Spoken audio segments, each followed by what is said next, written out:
নিচে দাঁড়াও তুমি নিচে দাঁড়াও এই তো এদিকে আসো না এটা বলা না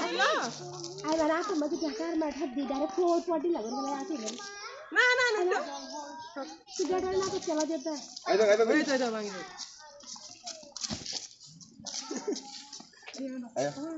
চেক করে দেখি শুরু করে জাফর ভাল এখন আই মানর হজিল দিয়া